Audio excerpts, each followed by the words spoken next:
Hello everybody, this is Michael Hollands once again for Sound of the Movies. Today I have the pleasure to be joined by Jim Johnston. For more than 30 years, Jim Johnston was the composer and music director of World Wrestling Entertainment. He is the mastermind behind some of your favorite superstars' entrance music, including Jake the Snake Roberts, The Ultimate Warrior, The Undertaker, The Rock, Chris Jericho, Stone Cold Steve Austin, Triple H, and many more. His magnificent theme songs were heard and experienced by millions of people around the world. It is my pleasure to welcome Jim Johnston. Michael, how are you? I'm doing just fine. How about you, Jim? I'm doing great. Jim, if I'm not entirely mistaken, you had started working with the WWE in 1985. I'm absolutely horrible with dates, but I believe that's correct. Okay. How did you get your foot in the door back then? Well, I will certainly answer the question, but it brings up something that I find so interesting about life is we all try to control our lives so much, and we know the models of, in your case, if some kid thinks like, you know what, I want to get into podcasting. How do I get into podcasting? You go online, you read all sorts of advice. It's like, well, the best way is, maybe first start working for someone with an existing podcast, or send out your resume to 100 people who do podcasts, and you'll eventually break in. But I found that the way life usually goes is you end up running your car, in a small fender bender with someone. It turns out they run a podcast, and you end up working for them and learning how to do it. And then, 6 months later, start your own. In a similar way, I was not looking to work with WWE. I've never really been a pro wrestling fan at all. And it wasn't something that was on my radar in the least. But my favorite food, sushi, was. There was only one sushi bar in town, and it was really new to the whole greater. I live in Connecticut, just outside of New York, but to this whole area, there were no sushi bars. So this local guy from Japan, a really kind of old school, traditional guy, he was brave and started a little sushi bar in his regular cooked food Japanese restaurant. And it was only 4 seats, and then it grew to 6 seats. But it was like going to a local pub or local bar, as we call them here in the States. And you see the same people. And it sort of befriended the people. And this one guy, he and I always said hello. He seemed like a nice guy. And he comes in one night, he goes, "Didn't you say that you write music?" And I say, "Yeah." He says, "Well, my boss said I've got to put together a video for a cable TV convention, and I can stumble together and put a video together, but I have no idea how to put music on it. Would you do it?" And I said, "Hey, no problem."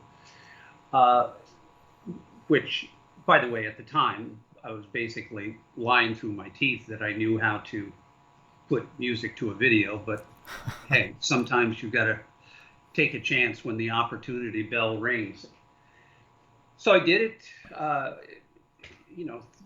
4 days later, I'm in Vince McMahon's office, and he and I meet for the first time. He loved what I did and said, "What else?" He and I, though we're very different people, inexplicably hit it off really well. And he said, "What else do you do?" And I said, "Well, I do kind of this and that and that." And it just grew from there. And then within a short amount of time, I was essentially working 24/7 on stuff for what was WWF at the time, WWF, because he really liked the idea of music being in the shows. And the more we put music in the shows, the more it proved its value, in that it so dynamically upped the entertainment value of the shows. Whereas before, it was two guys who just came out from, backstage and mixed it up for a while, and someone won, someone lost. They stumble off. Next two guys come out. So adding music just ramped up the intensity of the show so dynamically.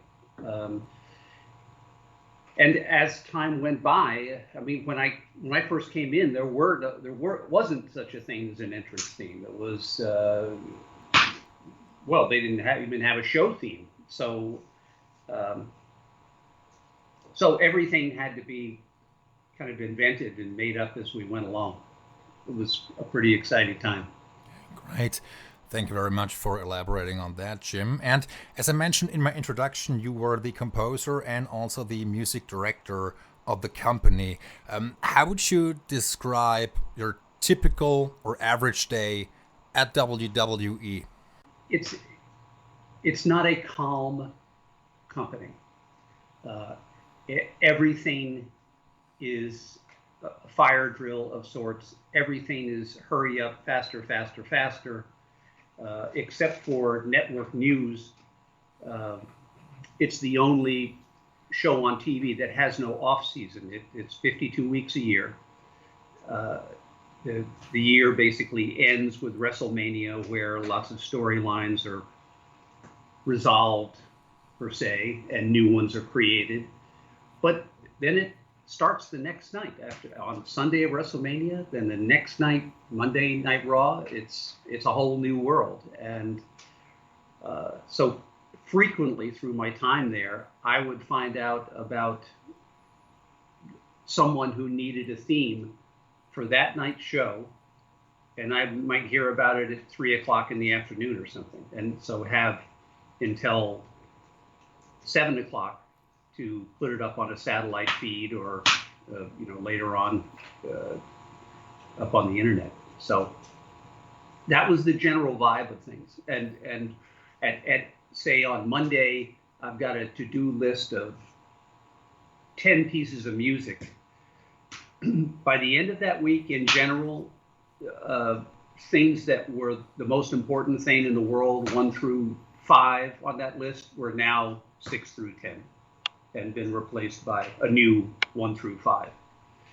So it's a ever-moving landscape, but it was one that suited me because I'm a pretty intense guy, and I like hard work, and it was fun to do. Great. And as you just mentioned, it's a program or a show which basically airs every week without any time off. So basically, were you on the call as well all the time without any time off? Oh, I could take. I was allotted, like anybody, allotted a certain amount of vacation time, but even later on there, when I was contractually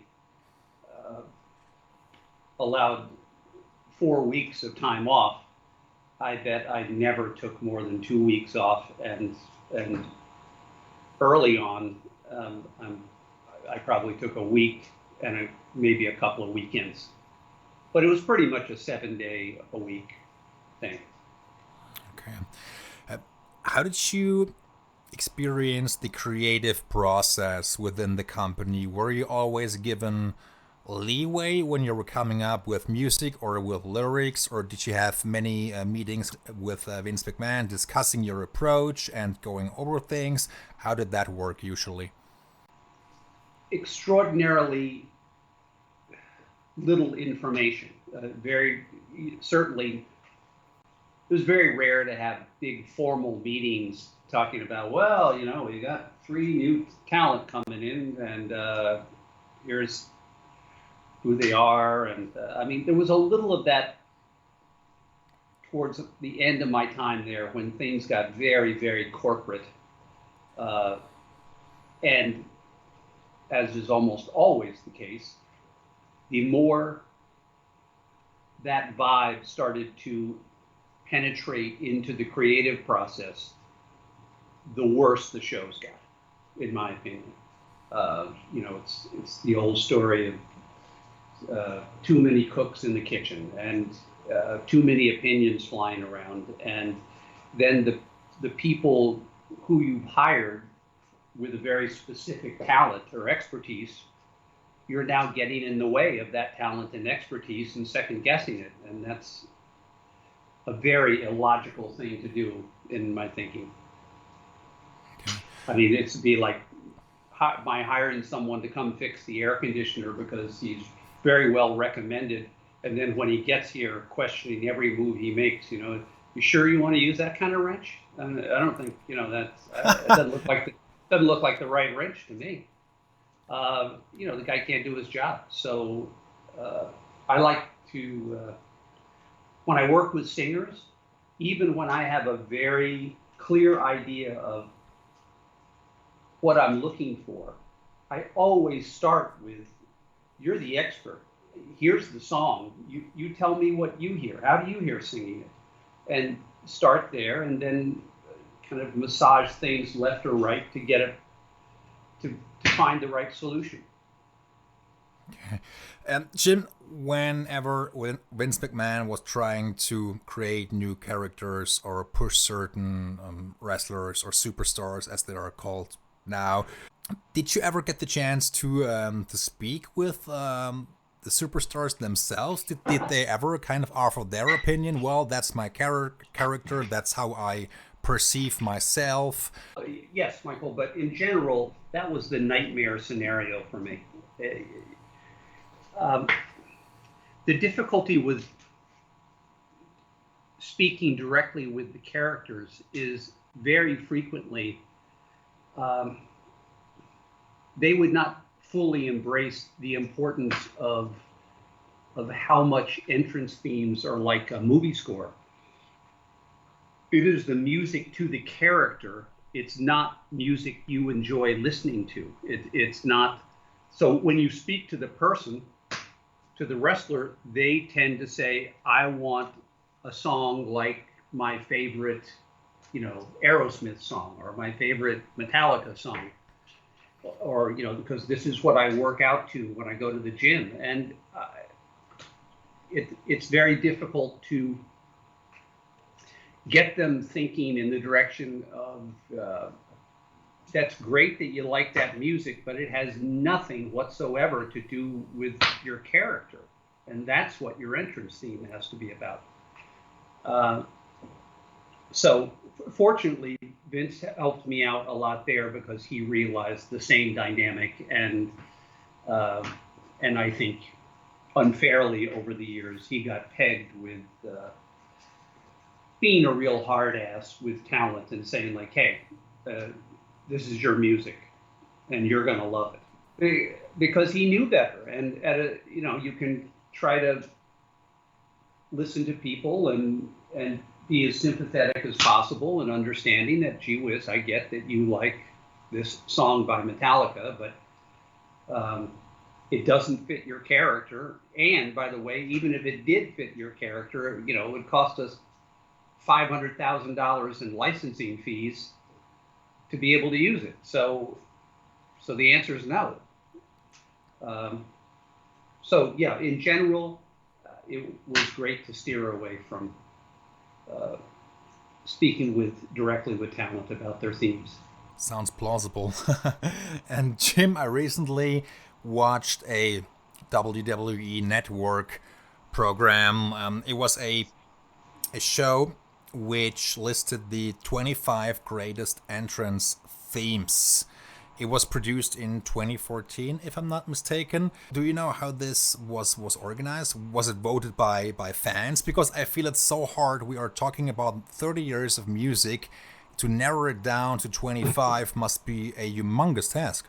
I had nothing to do with the production of the show, other than I think they had some snippets of interviews of me, possibly, if we're thinking about the same one. But they did, yes. I wouldn't have had anything to do with coming up with the list. I'm assuming the list was probably a pretty common sense balance of the most popular music themes from a musical standpoint, combined with the most popular characters. Um, you know, like even if, which is of course very would never have happened, but even if The Rock had a theme that he managed to use because he loved it so much, but that it really wasn't a crowd favorite, it would be hard to believe that he wouldn't have made the list of 25 just based on the popularity of his character. Yes, I get your point. The Rock was in there, of course. Triple H, Austin, obviously. Undertaker, Chris Jericho, I believe, was number 2. And Batista was in there. So a Goldust, actually, also. So a That's one of my favorites. yeah. But to your point, it's, you know, in many interviews over the years, you know, one of the always questions is what's your favorite theme, and it's the same difficulty as anyone on the street being saying what's your favorite song. It depends on your mood, and you know, that's in essence is the power of music. What's your favorite thing to listen to? One moment might be completely different a half hour later. I totally agree, and it's really hard to determine which one your favorite might be, and maybe even an impossible task. But Goldust, for instance, I've always felt, first of all, it was a great entrance, and the music you wrote for him was almost or not almost, it had a pure cinematic quality to it, if you will. Yeah, well, that was his vibe. It always struck me early on. The first thing that struck me was that he was kind of the Oscar award come to life. And so that immediately said movie all over it. Plus, he was incredibly theatrical and over the top. And that said movies and Broadway and theater. And and he had always this kind of slightly sexually deviant aspect to his character as well. So I combine those all, and you kind of come up with a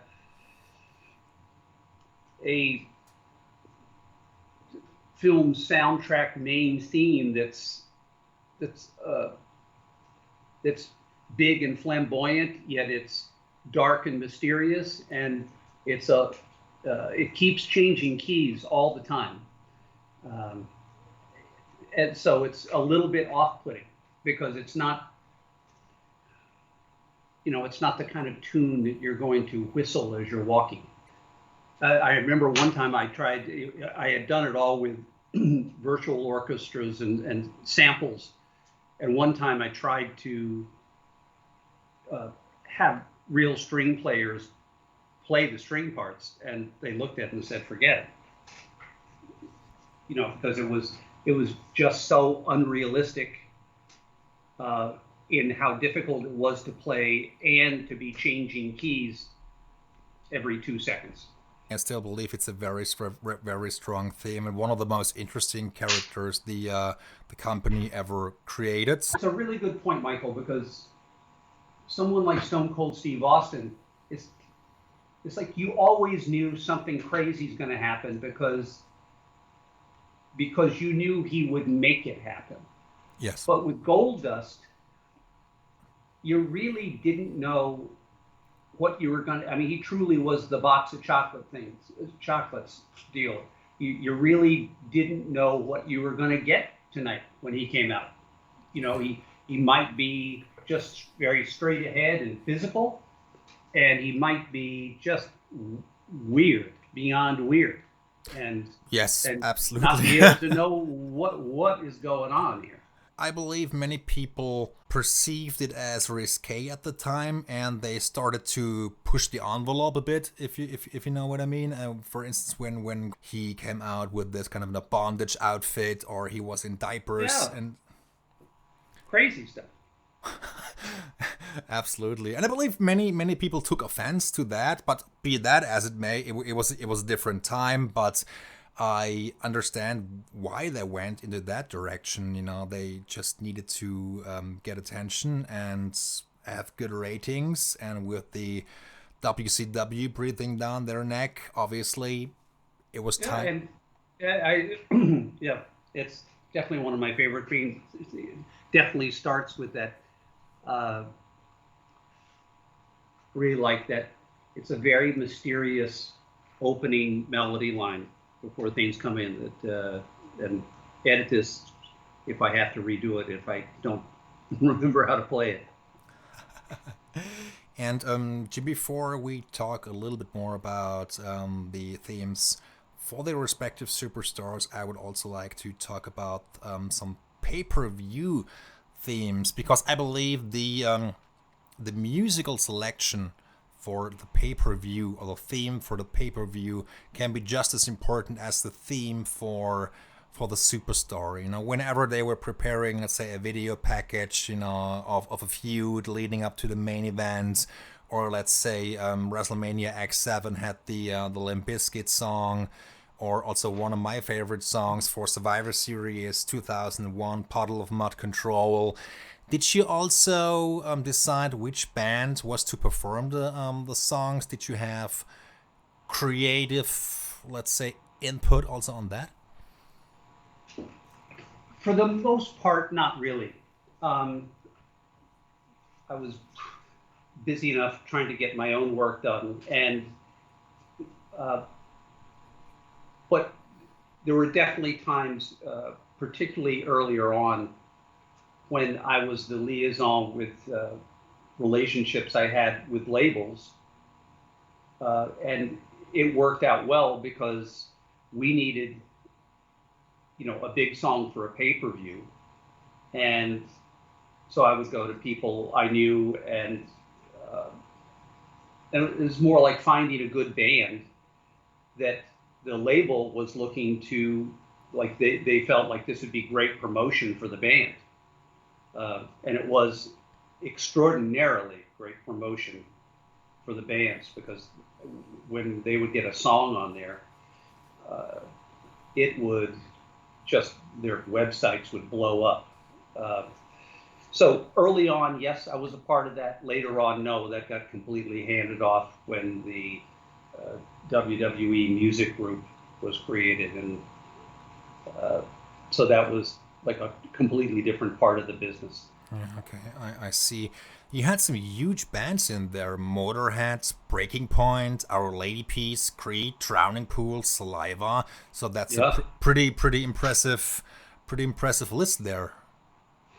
yeah. Some of them I worked with on songs that I had written and that they recorded, and that was just great because it was uh, Motorhead did three different songs that I wrote for Triple H, and it was great to work with them. Such nice guys. I mean, Lemmy was a character in the extreme, but at the same time, when we'd just be hanging in around the studio together, he couldn't possibly have been a nicer guy and more of a gentleman. Really open creatively and just a good guy. And I think the company and what you did for the company reached a level of professionalism when it comes to the music that no other company, at least not to my knowledge, had. And I remember Chris Jericho speaking about the theme and the song you wrote for him, and when he was working for WCW, he described his music basically as basketball highlights number 12 because because it felt so boring and generic. And then when he came to the WWE, he felt like it was a totally different world, and he was so surprised, pleasantly surprised, that he had his own theme song written for him. It's been an interesting ride, the whole thing. That uh, music was such an important part of the equation when I was there. And then, as I said earlier, in the last few years I was there, things got really corporate and, from my perspective, really unpleasant and confusing, and the music had started to become, and now is so in the extreme, is it the music no longer has anything to do with the characters. It's just like a something that plays when the person walks out.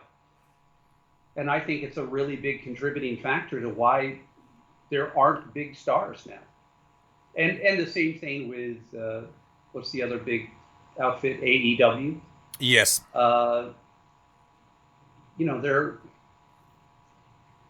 It's the same thing. The music is very generic, or they use a popular song from a band that really has nothing to do with it. It's something I always fought at WWE is when you use popular music, people already have emotional associations with that music. And I believe so strongly that when a character in WWE comes out, you don't want them thinking about anything but that character. So if they come out and they're playing a song that, you played that was played on your car radio the first night you kissed your girlfriend, or the night she broke up with you, you've got this whole host of other very strong emotions associated with that song.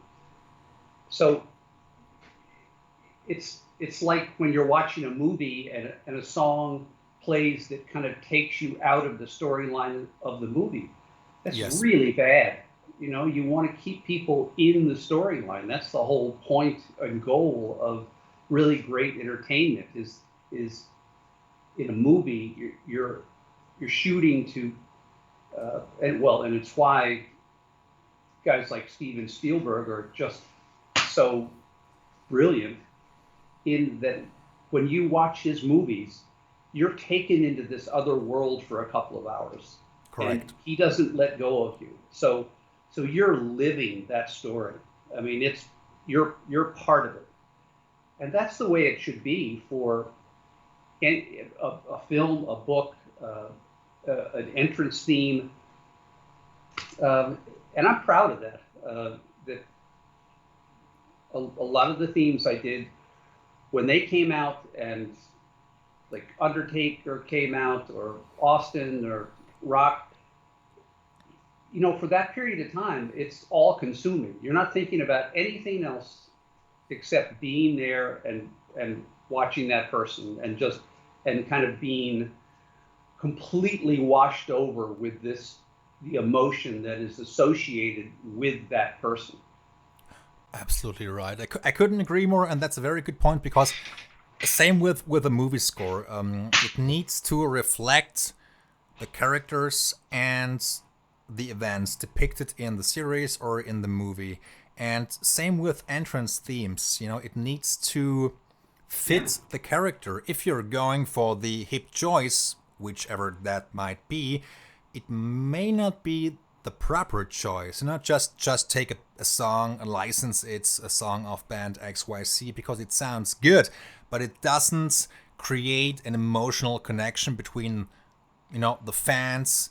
Absolutely. It's illogical. And it'd be, what's a recent film, the 1917, really popular film. It'd be like taking that film and who's popular? Oh, Billie Eilish. She's really, really popular. Okay, great. Let's license a bunch of Billie Eilish songs and put it in there.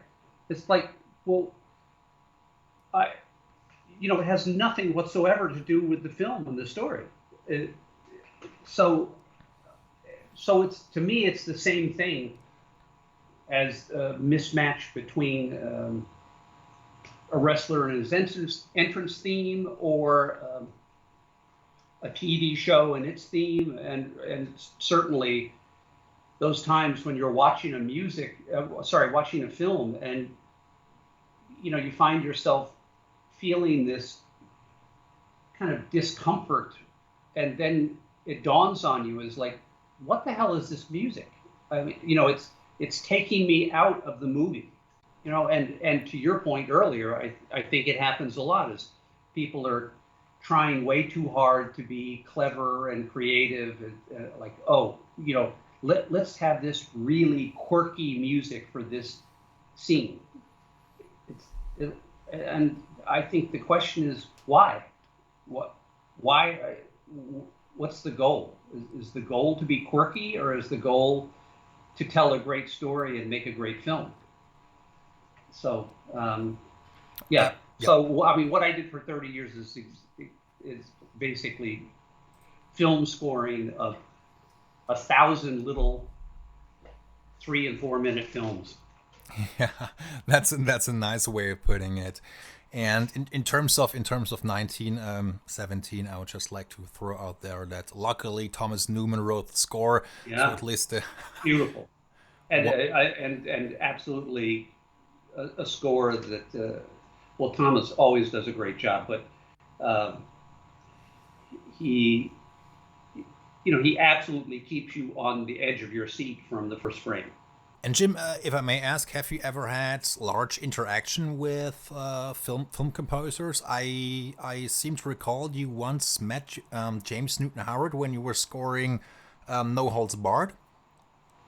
Yeah, a friend of mine, through a friend of his, set up a meeting, and it's been so long ago, I've now forgotten exactly what my excuse was as to why I should be so brazen as to ask to meet him, but he said sure, and so I drove out to his house where he had a home studio, and he couldn't possibly have been more gracious and supportive, and I think he probably remembered back to probably his own fears early on when he's kind of being thrown into the big chair and you have great doubts as to, what the hell am I doing here and how do I do this? And, he was just very supportive and just an incredibly nice guy, and I hope he remembers that day. And so if James, you're listening, thank you. He's a very nice man, actually, and yeah, a brilliant, incredibly sweet guy. Brilliant composer to boot. Very, very elegant composer, and very he knows how to the way he can combine very beautiful, delicate melodies with this really strong low end thing without being Hans Zimmer bombastic about it, which is not a criticism of Hans, but he's the king of bombastic and knock people over, and it's an incredibly powerful thing, and nobody does it better. But I remember a score he did for Grand Canyon, film Grand Canyon. Yes. Just had some absolutely beautiful, extraordinary cues. There was one cue in that where I've forgotten the lead lady's name, Mary McDowell. Who plays the wife. I think the cue was called Marie Finds the Baby. It's when she's out running and discovers this little abandoned child, and it's really one of my favorite film cues of all time. Oh yes, that's a very good cue, and I also like the fanfare which James wrote for the movie. But it's at the end, yeah, very, very Aaron Copland. Yeah, and very effective. Yeah, the showing the grandeur of Grand Canyon, and it also was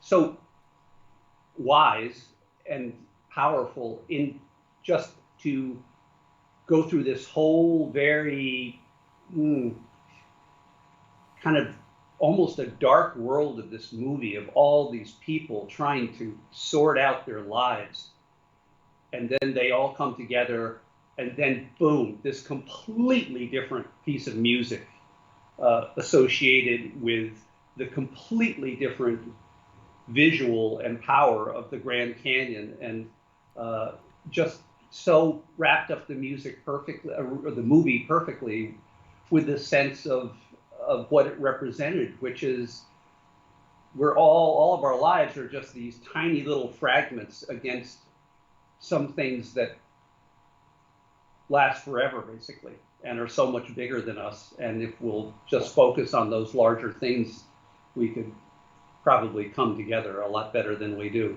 Sorry. One other story of interaction with composers is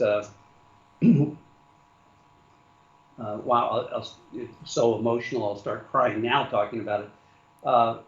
Another thing, through a connection, I was out in LA for something, I'm not sure, and I got a chance to go to the recording of Randy Newman recording the score to The Natural.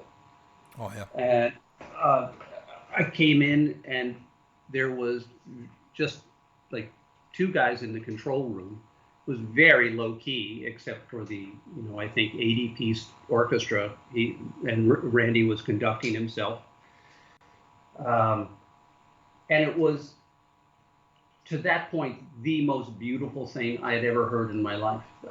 It was literally, I had tears streaming down my face, trying to hide in a corner so people wouldn't, call the police or something, wondering what's with the guy sobbing over here. But it was just an amazing thing, and all sorts of things about it were amazing. That Randy was brave enough to get his synth players to come in with the orchestra playing live. Anybody else would overdub those things later on, but he had them out there just like another player, which is both brave and brilliant, because if it's not locked to synthy code and a MIDI part, and the people have to play it live, it's going to come out differently. And it's just going to have a much more organic feel. And I think that's why there was a lot of synth stuff in that score, but it never felt electronic. It still felt orchestral. And and then there was the absolute simple thrill of later on being in the control room, and Robert Redford walks in, and another incredibly nice guy walks right over to me. Hi, Bob Redford. It's sort of off-putting to have someone of that level of fame walk over to you like you mean something. So that was an amazing experience. I bet it was. And Randy Newman, very good composer, very good. And of course, Robert Redford's one of my favorite actors and directors. It's just two really great artists collaborating. Yeah, and Bob Redford is really sensitive to music. I think it's something he takes extraordinarily seriously in his films. The score that Mark Isham did for River Runs Through It, yeah, was just perfectly placed that movie, just perfectly. I mean, and kept you in that time frame, and with that family, and Montana, and the rivers, and it's like. And just to see him, he was, when he walked into that control room, you could tell he's not just like watching the budgets or something. You could tell that he's really wants to know how the music's going, and he listens, and he was listening intently, like someone who really cares about it. And that's exciting to see. And Michael, something I've seen over the years in my career is that's when great things happen creatively, is you you can't do it formulaically, and you can't do it with a bunch of business people. You you you have to have an artist who has a vision about something, and that vision has to be founded in emotion. And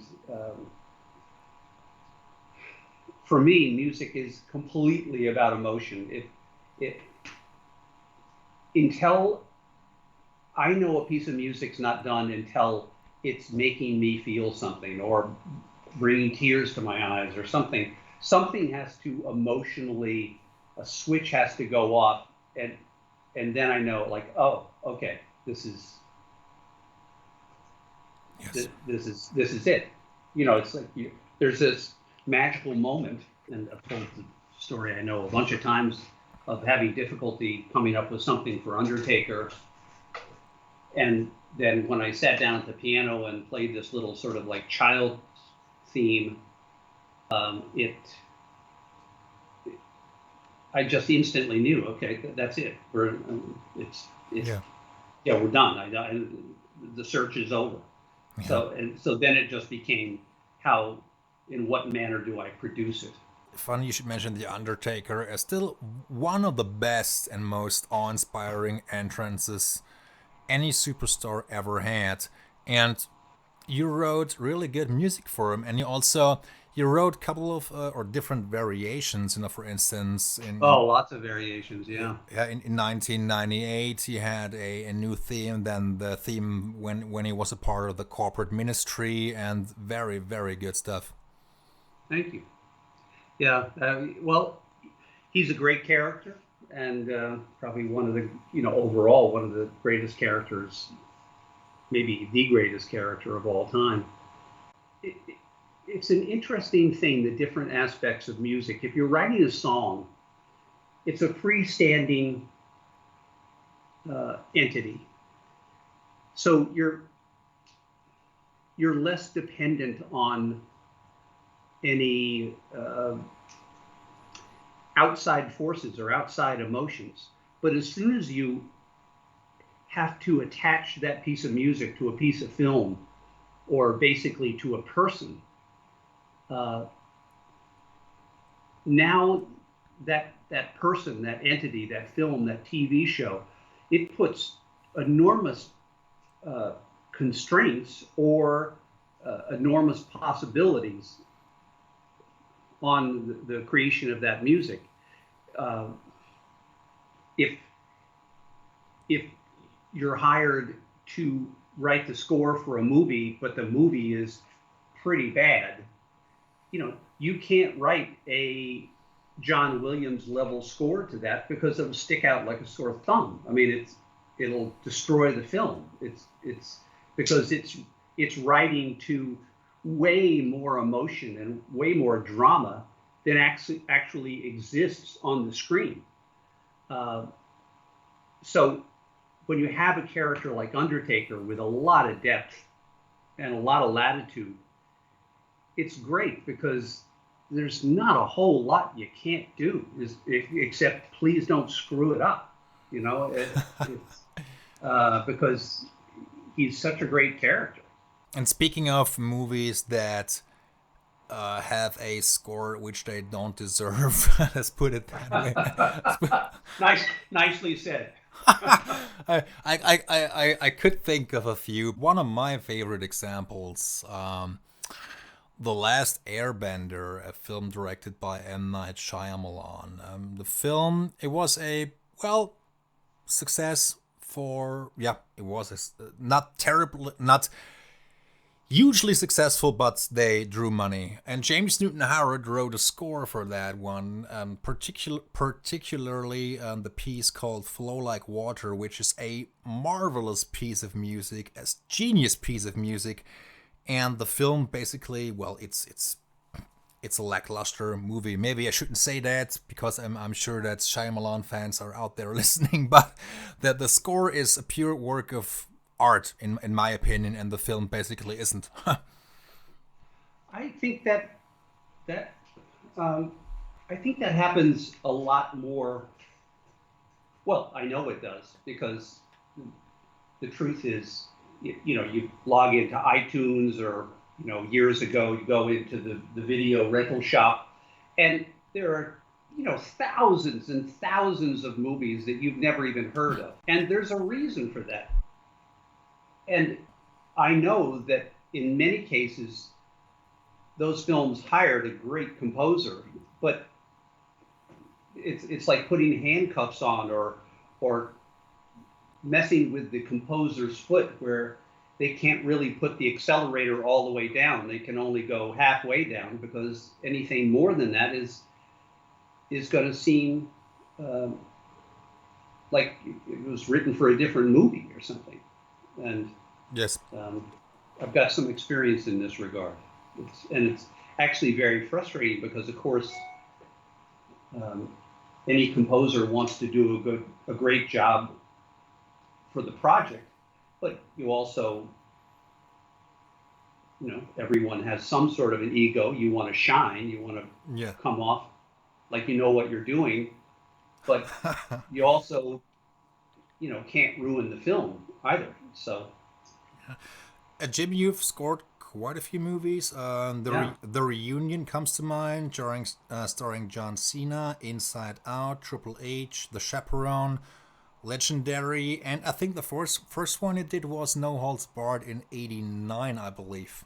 Yeah, wow, that was a long time ago, and boy, was I flying blind in that one. and also it was just not only was I so new to it and like learning as I went, but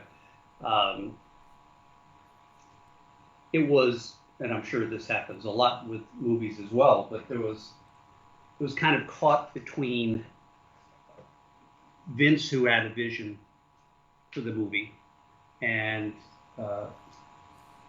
Tom Wright, who directed, who had a vision for the movie. And God, I hope Tom is listening so I can actually confess this story, because I never had a chance to speak to him at the time. I prefer his vision a lot more than Vince's. But Vince was my boss, and it was an unusual thing where the director had, I was just given to Tom. It's like, here's your composer. He had no say in it. And so we, very unfortunately, really never had the opportunity to develop a much more typical director-composer relationship, which I desperately wanted, but that just was not in the cards, because, Vince was the boss, and what he said was going to go, period. So any notion of my getting together with Tom and, going down a different road creatively was just not going to happen. So, in any case, Tom, if you're listening, my apologies.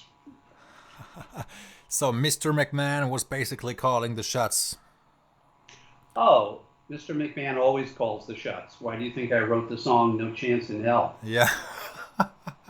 No, I was just... That wasn't like a creative project. That was more like a news report. I was just... I know how the cookie crumbles, and sometimes the producer or his or her power is so overwhelming that the director simply has to say yes to everything. But it's of course, many times the director will go to or at great lengths to fight for their decision, and they ultimately decide which direction they want to go to, and the producer of course can intervene. It's always a give and take, and it depends on the movie. It depends on how much clout you have as a filmmaker. I think it's that, and going back to your earlier story about M. Night Shyamalan, is, I did not watch that movie, but you obviously are a student of film, and I'm going to go with probably it was not one of his better efforts. If you say so, I will take that on your word. But just his name alone, it's going to do okay because a certain number of people are just going to come out to see M. Night Shyamalan's new movie, whatever it is. I mean, it doesn't even matter if it gets reviewed badly. There are certain actors, certain directors that people are going to go see their movies. Absolutely true. And I certainly, don't get me wrong, I certainly didn't mean to bash his work. It's Oh certainly, my God, he's brilliant. and it's Oh, I mean, it's starting with Sixth Sense was amazing, amazing. incredible, and the Happening, just brilliant movie. I mean, really, really creepy. Yeah, he has done great work. Yeah, Unbreakable, I like Unbreakable a lot. Unbreakable, beautiful film. Yeah. Well, I don't know if beautiful is the right word, but certainly the the vibe between Bruce Willis and Samuel Jackson was amazing. Yes, absolutely fantastic.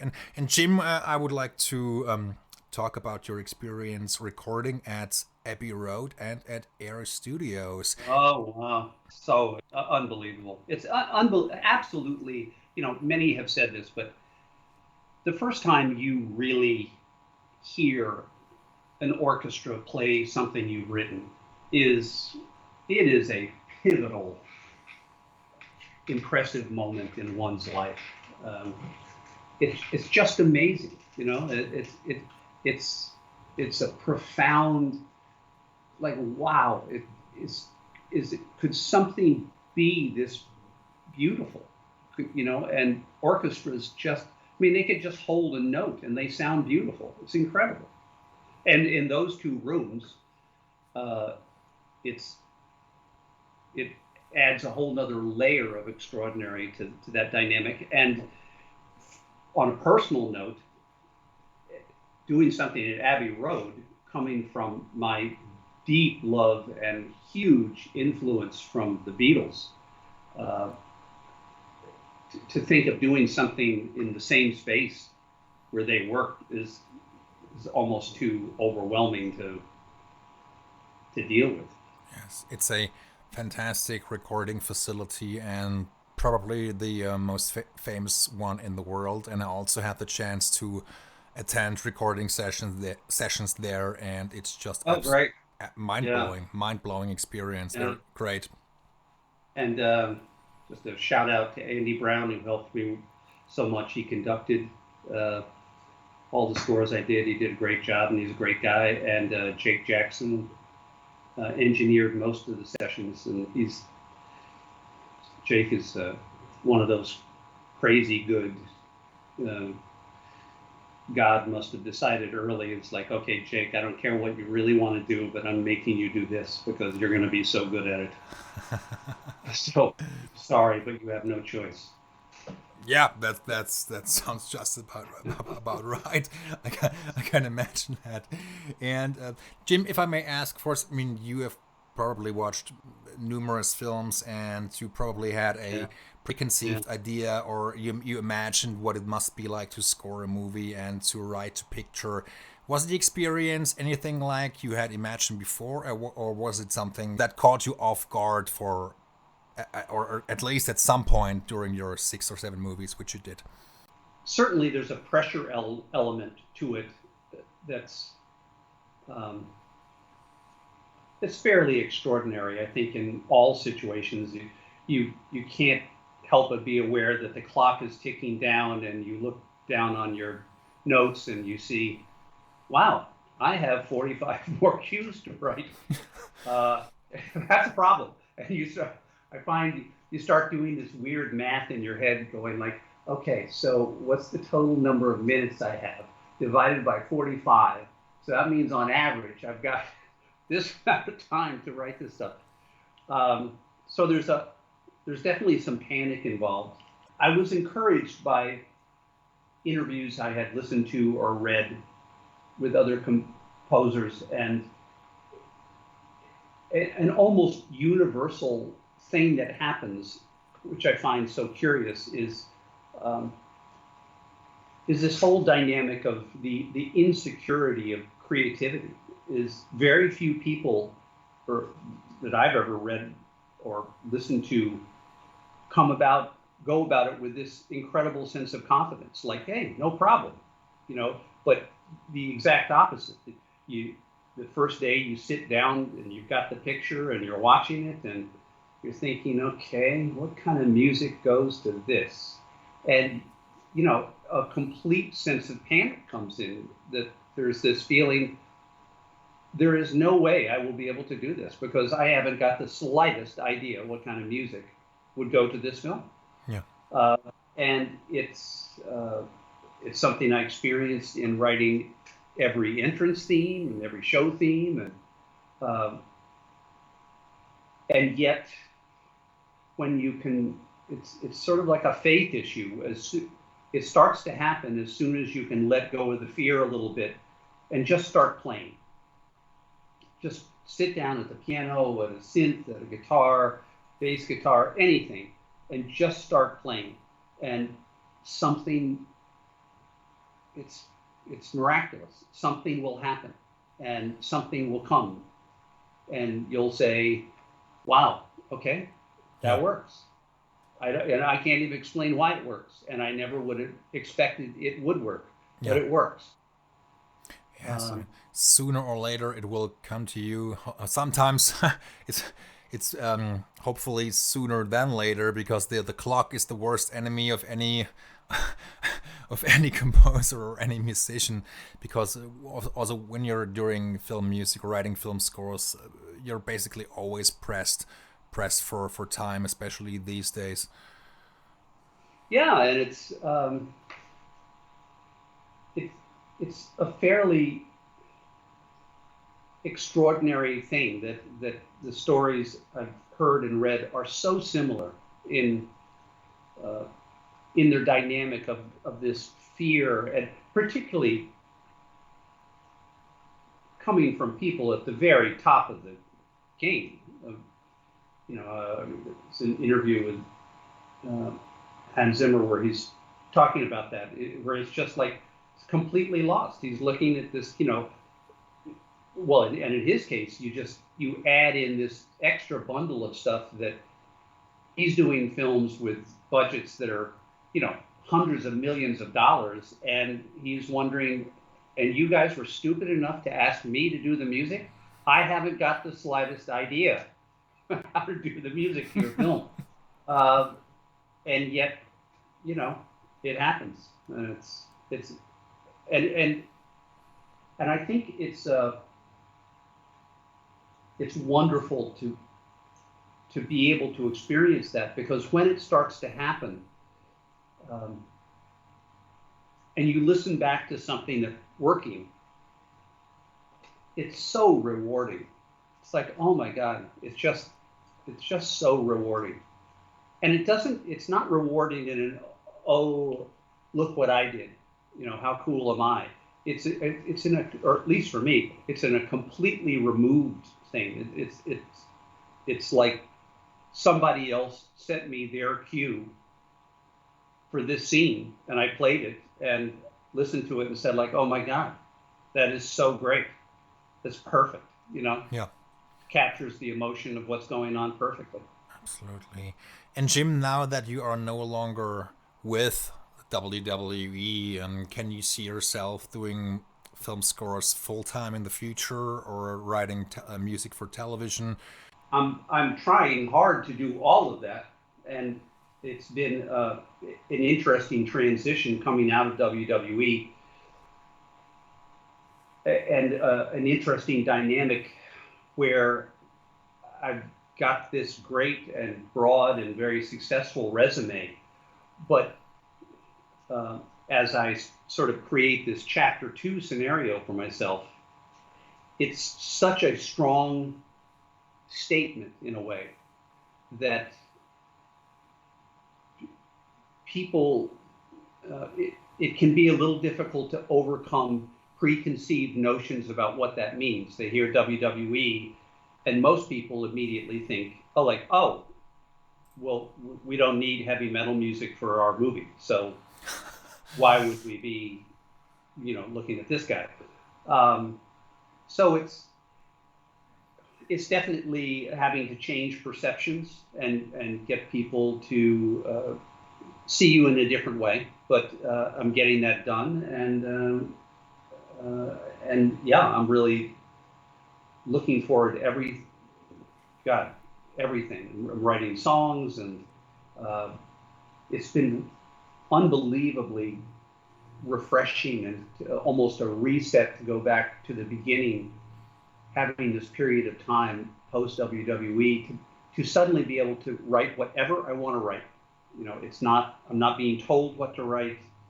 You know, I just finished this little kind of, I don't even, sort of Celtic Irish soundtracky piece. I have no idea where it came from. It just got up one morning and started writing this thing, and it was like, oh, okay. And so part of this period has been almost creating a new reel for myself. And it would be fantastic if you scored more movies down the road, or I'm sure you will have plenty of collaborations in the future. I'm sure you have outlined quite a few projects by now. Yes, it's there's never been a time when there's been more music happening and more content, and and there's also, I think, an interesting dynamic that happens is with this greater amount of content that's being created, whether it be TV shows, films have slowed down quite a bit because producing them with the COVID thing around has become very, very difficult. But there's so much music production and songs happening, but that dynamic tends to create a lot of volume,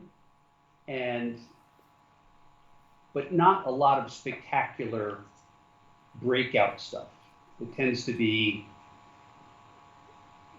I don't know, sort of formulaic. And I think it's why when someone like Billie Eilish comes along, she just, and her brother Phineas, who doesn't nearly get the credit he deserves in all this dynamic of them breaking out. It's why they make such a splash, and she gets 5 Grammys, and it's because it's really good. And in his productions, Phineas really breaks the mold and follows his heart, and it's a really exciting thing to see. But I think it's a wonderful time for people to take some bold, creative chances, because the TV shows that have broken out, they tend to be really different, and people taking creative chances, both in the filmmaking and in the music. And I think it's a time when people are not looking for formulaic so much, but that's what most of the choices are. And I think it's a great time to be doing stuff that's not formulaic, because I think it'll get noticed. Yes, and of course sometimes you simply have to take a chance to produce great results, and you can't just do the same stuff over and over again. I mean, obviously you can when it works and when there's a certain formula to it, and the studios tend to milk things, and you get the same movie. Yeah. Over and over again, and they still make $1 billion at the box office. So go figure. Yeah. Well, I mean, formulas work when you have, franchises, Spider-Man and stuff like that, and Star Wars being the most extreme example of that, is when you really grab the fascination of people, you can really keep going with it. But, if you don't keep reinventing the wheel to a degree, people will eventually tire of it and move on. People are much smarter than lots of times studios give them credit for. I mean, Oh yes. And the big franchises, generally, they became big franchises because they started off with really, really good movies. The first three Star Wars films were, uh, an unbelievable trilogy of films, and that's what it takes to create a franchise like that. Yes, yes, yes. Very popular movies. The original trilogy was very successful. I mean, Star Wars has been tremendously successful ever since.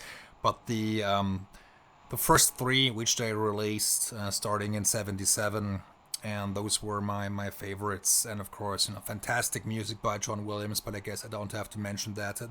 That goes without saying. He is amazing. His So for everyone who likes film music, I'll give you this little challenge. Listen to John Williams stuff. When you first listen to it, on its face, it sounds incredibly dense and incredibly busy. It's like, how can he possibly kind of keep that many balls in the air? It's incredible. But if you listen a little more closely, I think his brilliance is really the way things overlap.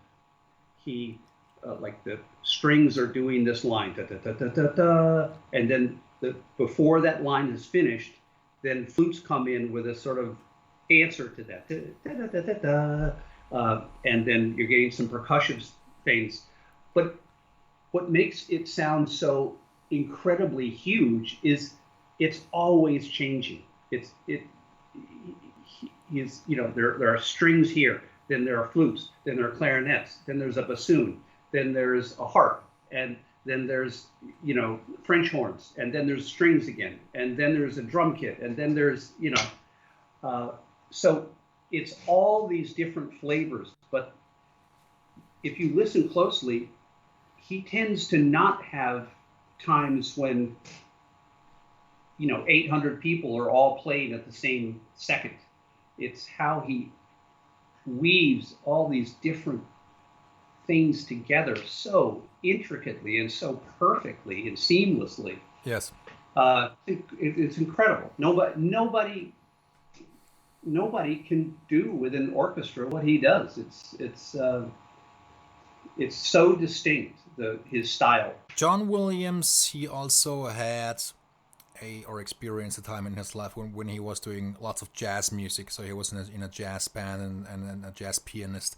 And his training, or the level of training and experience, is just absolutely off the charts. And he is one of the most brilliant musicians and composers to ever write music. And there are very few at his level when it comes to this intricate orchestral writing. I don't think there's anybody. Yeah. I think the closest people, but it's not really close. What seems close are classical composers. Yes. In the sense that that part of classical composing is almost the challenge of how well can you have all the different pieces of the orchestra work together. But to my ear, most of those composers, more tends to be more. It's like just let's get more people playing. And it's why you listen to John Williams' music and the orchestra can seem like it's absolutely raging, and then they cut out and it's just a harp alone. And yet the overall emotional dynamic doesn't necessarily change. It's like it still works. It's fine. It just feels perfect. It seems appropriate to support the story. Yes, absolutely. And he is one of a kind and simply one of the best of all time. His music is at times so complex and simply unbelievable. But I'm also a firm believer that music doesn't have to be complex, to be incredibly effective. And sometimes, or on many occasions, you can write a very simple, delicate little theme and it just knocks your socks right off because the arrangement makes it feel so lush it makes you forget how quote unquote simple the actual melody is. I think you get my point. Absolutely. As you're speaking, I'm thinking about Gregson Williams' score to Man on Fire. Yeah. He has some very simple, most of the themes associated with Pita, and they're just very simple little piano themes that he has orchestrated. But it feels, to your point, exactly what you're saying. It feels gigantic and lush, but it's so simple, and it is so emotional. It's like, my God in heaven, it just wipes you out to listen to it. Yes, and that's also a form of pure musical genius, if you ask me. Being able to write something which is kind of simple, but it has a huge production value, and you feel like it is emotional. It drains you emotionally. There is something so powerful and evocative behind that, Yeah. that it simply knocks your socks right off. And Harry can do it all. I mean, he can write simple themes. He can write a huge orchestral score. Kingdom of Heaven or Sinbad, or Shrek. He has got a lot to show for, and a tremendous variety of styles. And he is. I think he's one of the best in the industry who has to offer. That's just my opinion. I think so too. He's very broad, and he brings a lot of different sounds to the table. Although I personally like his less is more stuff. Yeah. Because I completely agree with you. The hardest thing to do in music is simple. The tendency of most people is if you don't feel like you're there yet, or you're not getting what you want, is to add more stuff to it. And generally the solution is in the other direction. But to write really powerful and really simple, and to trust it, is another thing. Is to as a composer, to write something really simple and to let it go. Almost the bravery to put it out there. Yeah. Saying that, yeah, I'm done. Absolutely. Yeah, this is it. And also, Jim, that the beauty of this business is that sometimes you write something which is really magnificent and fully orchestral and just brilliant, and the filmmakers just say, well, no, that's not what we want. We want something very simple, or a synth drone or whatever. And oftentimes the ideas get rejected. And when Harry was working on The Martian, there is this big scene when Matt Damon is, driving across the planet. And Harry had something a little different in mind, more guitars. He gave a masterclass on that, and he described it as, a little Pink Floyd vibe maybe to it. But Ridley Scott said, nah, maybe we should do something else. And then he came up with something else, a little bit simpler. But then at the end, Harry said, well, I think Ridley was right. That's the interesting part of collaboration. It is, and it's also what I was saying earlier about I feel horrible about missing the opportunity to have collaborated with Tom Wright-Moore, is sharing the vision with somebody. That they're going to feel different things than you feel, and taking advantage of that rather than seeing it as a threat. And I'm not saying that I'm never defensive creatively, because I certainly am, and I fall into the same traps as everybody else. But when you close yourself off to those avenues of advice or critique, you're closing yourself off to improving, basically. Yes. And expanding your own horizons. So it's sometimes it can hurt, but good critique as long as it's not personal and mean, is an incredibly valuable thing and should be embraced whenever possible, as much as you can emotionally stand it. Absolutely, because let's face it, pure creativity needs to be promoted, of course, and a good collaboration is essential. Sometimes you just need to tell somebody, well, I think you're a little off base here, and maybe it's not quite working, and I think you can do better. Then basically you are inspiring someone to do Yeah, better by creating a safety net also, and that's the approach I would prefer, as opposed to telling somebody, what you wrote is a piece of shit. That's, I mean, there. yeah, yeah, yeah. I mean, you're shutting down everything good, but and the simple truth of humanity is, uh, occasionally everybody needs a little help and a little support, and it's amazing how far just a little bit of help and a little bit of support can go with people. It's just to say, like, hey, I don't think this is working, but you know I'm really excited to see what you come up with as an alternative. Absolutely, and you can push someone in the right direction and be opinionated, even, or even say, or even, you can achieve great results by just being nice to people and still be kind of demanding, but still be nice. And that's I mean, that's not how the business works. Of course, there are filmmakers that will just bite your head clean off, and make you work 20 hours a day, and until they are finally satisfied. And some filmmakers just tend to scream and yell a lot because they believe that's the way to get people, Motivating. to get people motivated. But I think that's Mm. not the way to go. At least that's not my way.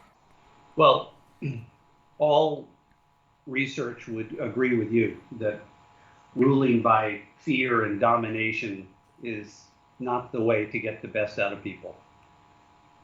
It's like you can keep riding a horse, but you're going to kill it. So Yeah. And well, I'm sure that, if I may say so, working for WWE wasn't always a cakewalk. So no, hats off to you thank you. for your 32 years with the company. And Jim, if we still have some time left, I would like to talk about album production, because you have written so many themes and many albums have been released.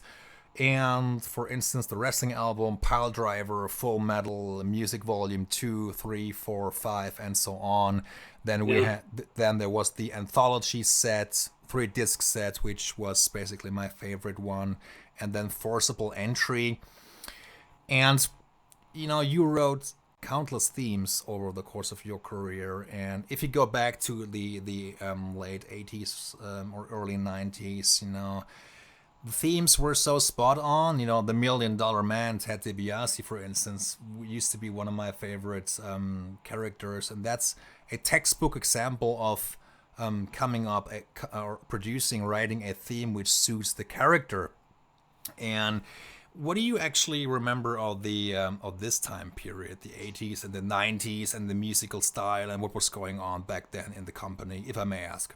Well, that time uh, was really all the build up into what was called the Attitude Era, Yeah.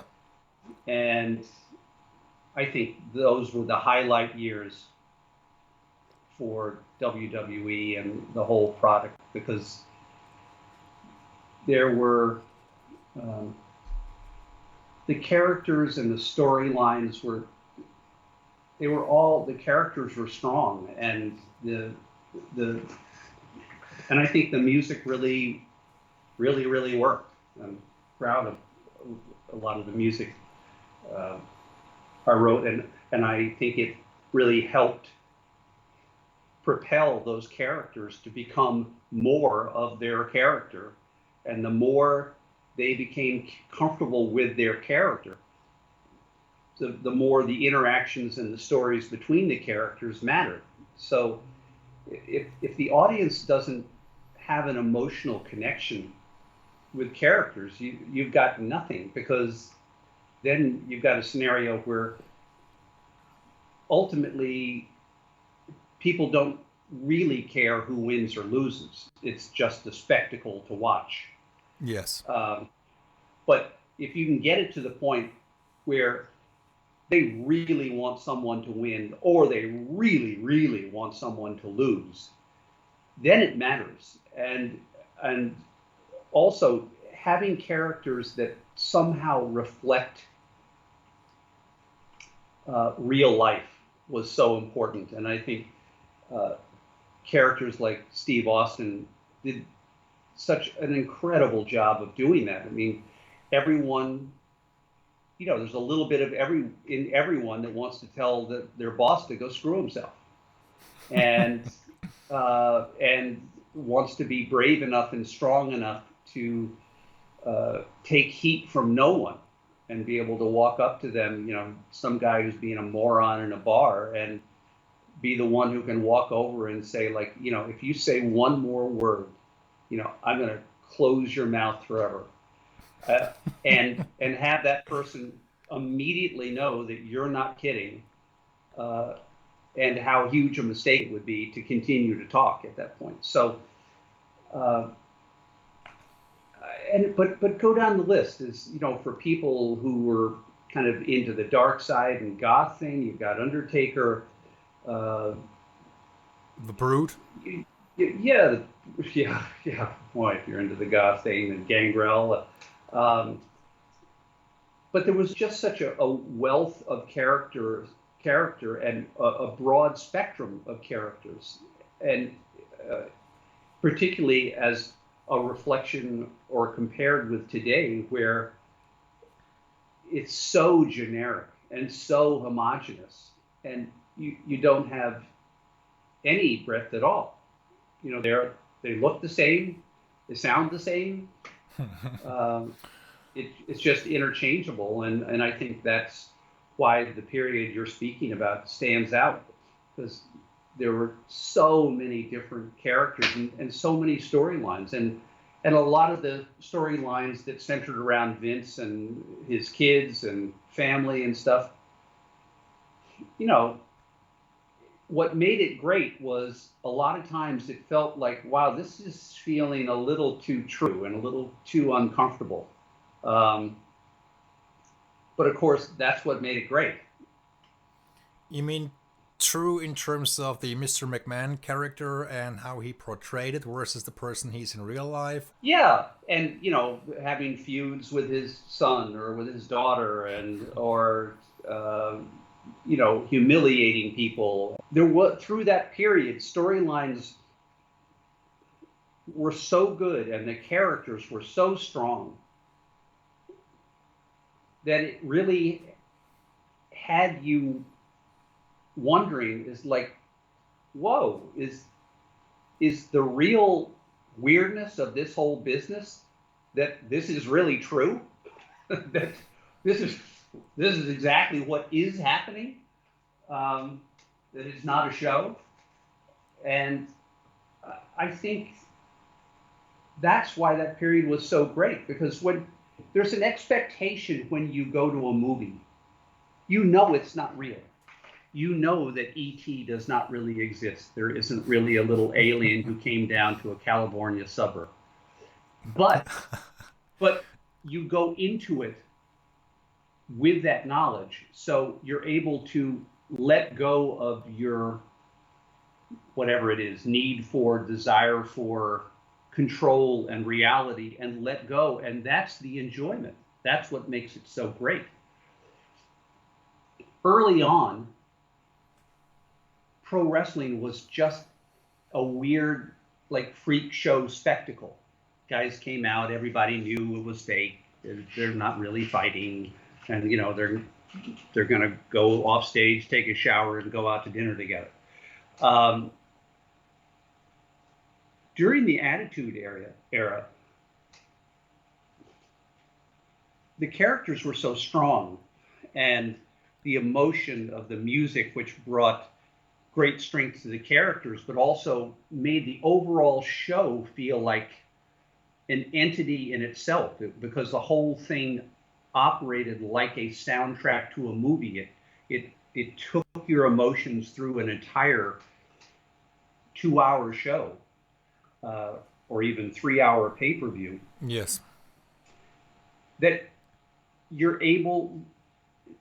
were able at that time to fully let go and suspend belief, and things became more plausible, more real, and because of that, infinitely more entertaining, because you're able to let go of all those parts of you that are sitting there saying, that's not real, that's fake, that's not real.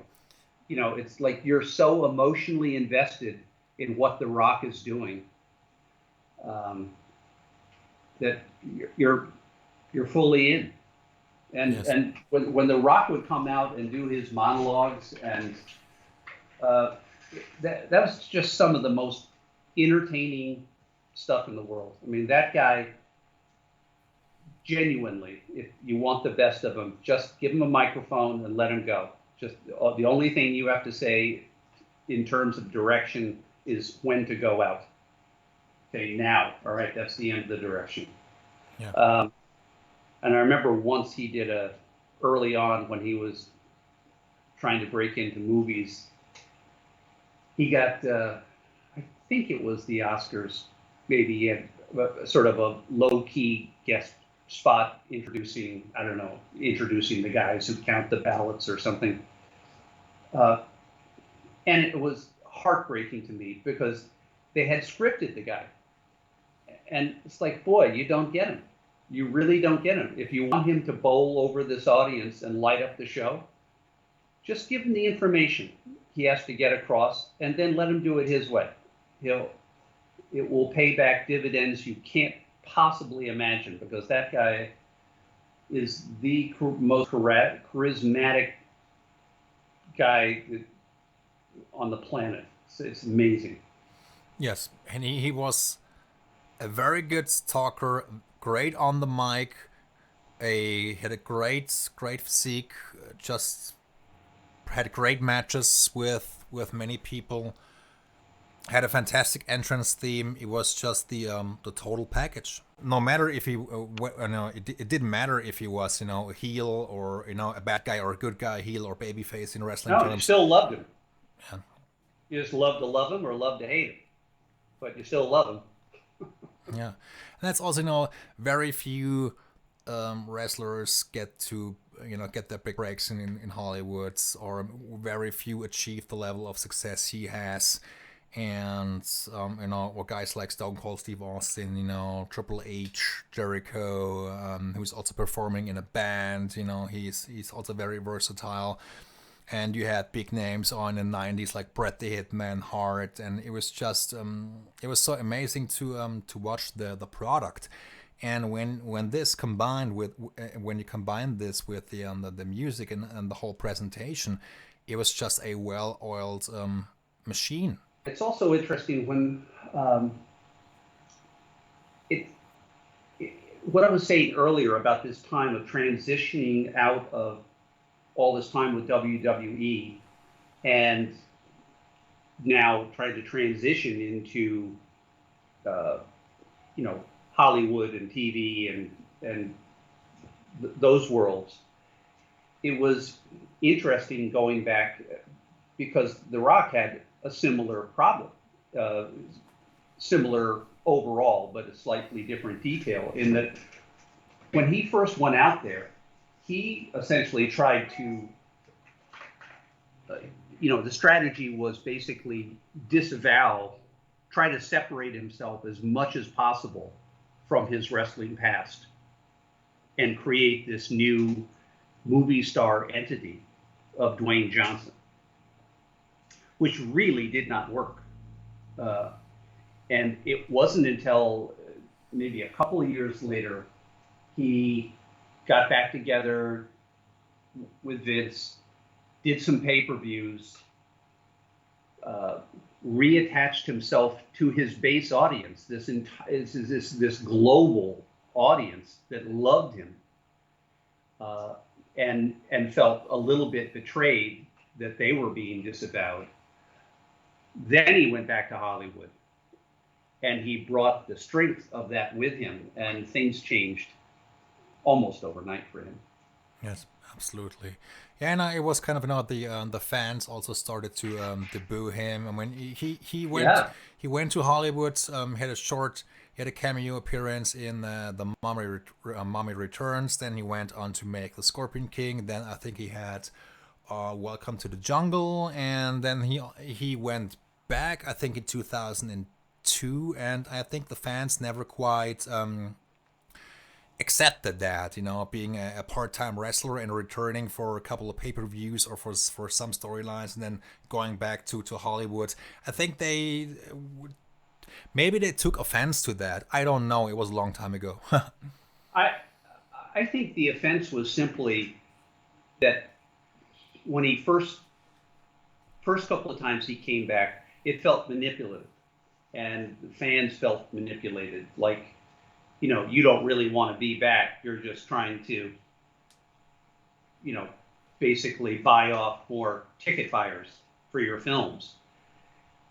And I think there was later a change of heart where he came back in a different spirit. He came back as, hey, I get it. This is where I started. This is my home. This will always be my home.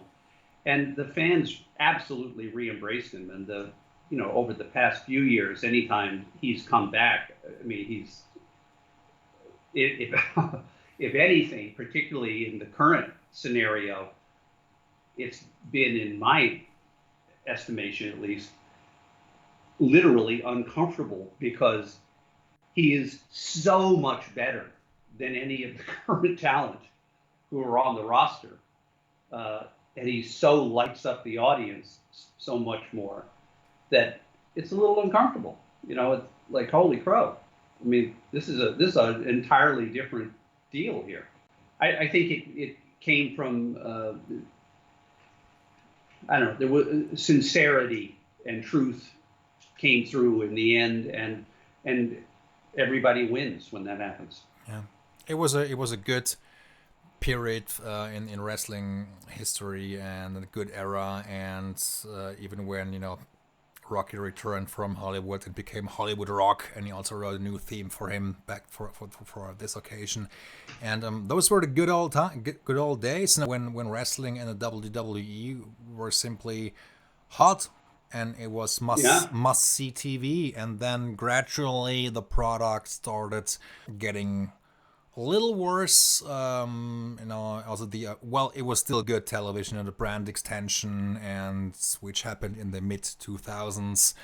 But after 2011, 2012, it really started to deteriorate a lot. And yeah, really sad. AEW, I thought, really had a great opportunity with the WWE product being pretty awful, if I'm going to speak truthfully. There was a chance to really jump out, and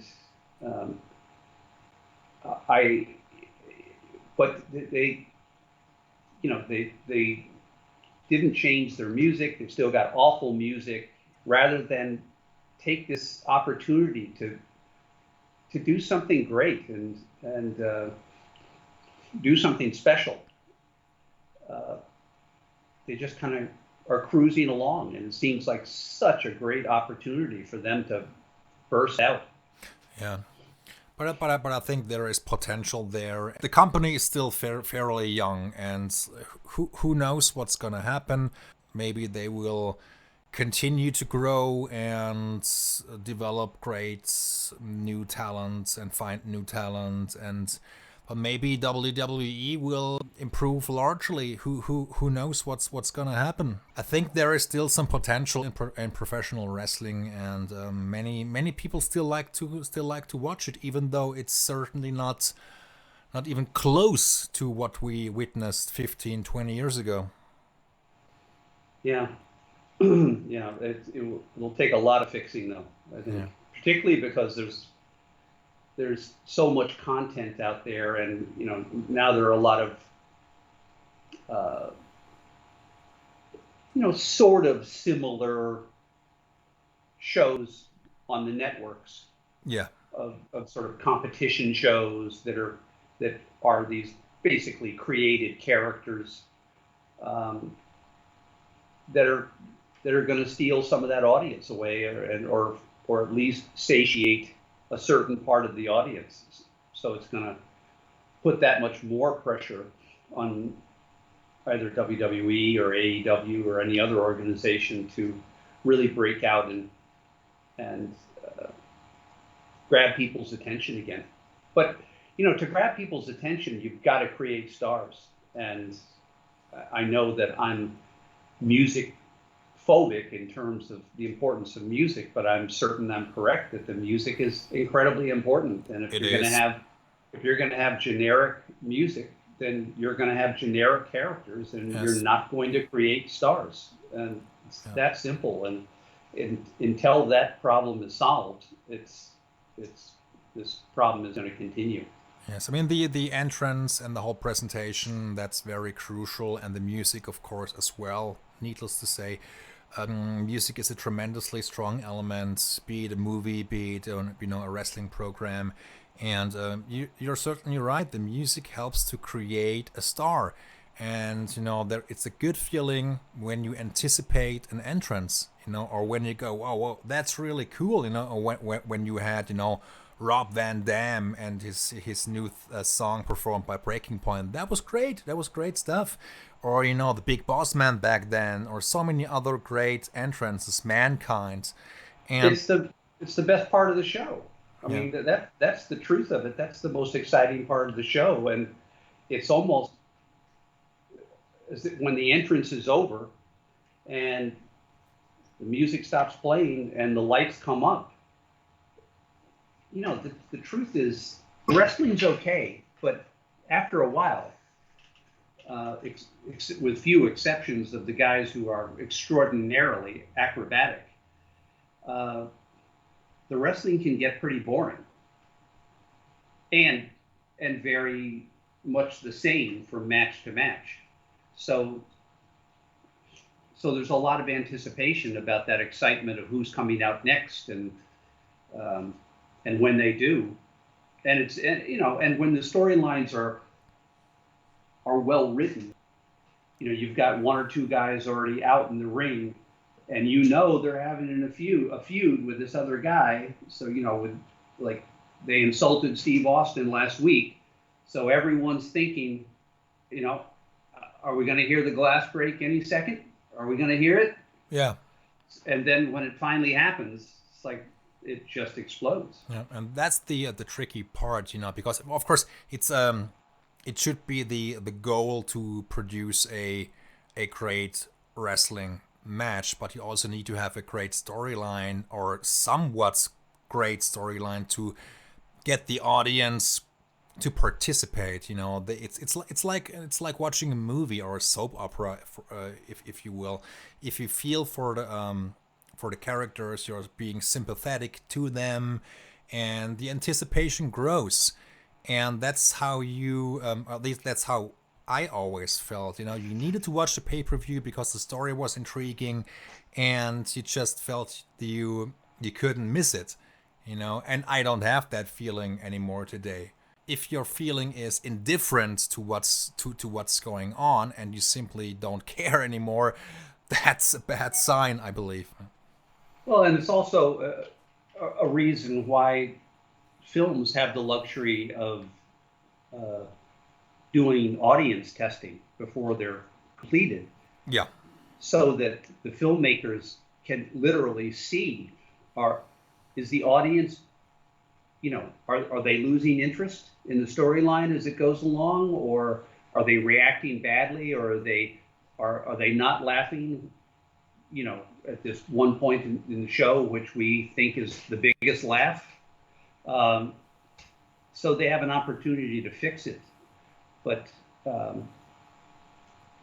don't know. It's a conundrum. It is. It absolutely is. And of course, I was just, offering my 2 cents on the whole thing. I mean, I'm not a wrestling promoter. I'm not the booker. I'm just an audience member. Well, you're the most important piece of the puzzle. it's like friends who think they shouldn't tell me what music they like or something because hey, I just like to listen to music. It's like, well, you're the most important piece in the entire storyline because you're the one that all the music is being made for. So if your opinion is I don't like that guy at all, well, that says a lot. I was curious because speaking of music and the importance of music, I noticed that, for instance, when they started producing the WrestleMania anthology set, they had to replace a couple of songs and entrance themes, but they were able to keep those for the tagged classics DVDs, which they released in Europe. And I'm figuring that's basically a licensing issue, but how does that usually work? The DVDs which are being released feature the music as it was experienced during the show, but then when the official DVD set for WrestleMania came out, some of them had to be replaced. And even for the network, some entrance themes were actually replaced. For instance, the Beverly Brothers theme is now gone. Demolition is gone. They had to replace it. Do you have any insight on that?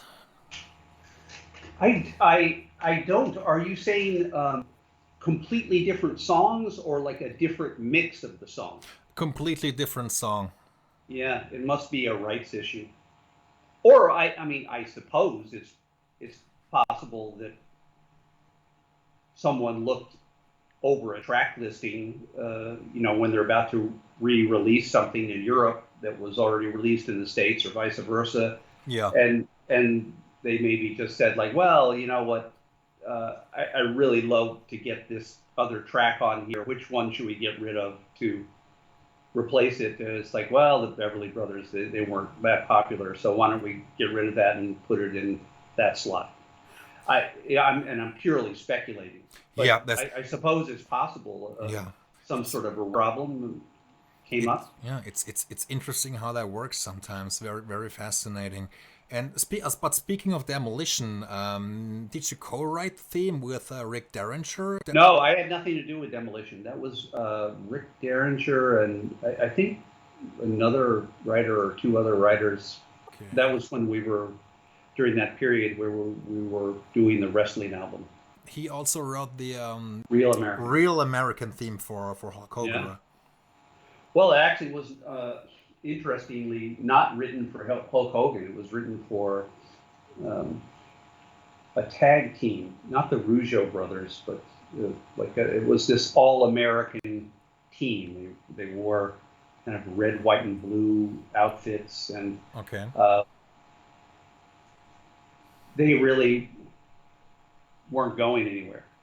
So I think they kind of died out, and I don't know what the original, I don't know what the genesis was of playing it for Hulk, but boy, that was a match made in heaven. It just fit like a glove, and it became like it was created only for him.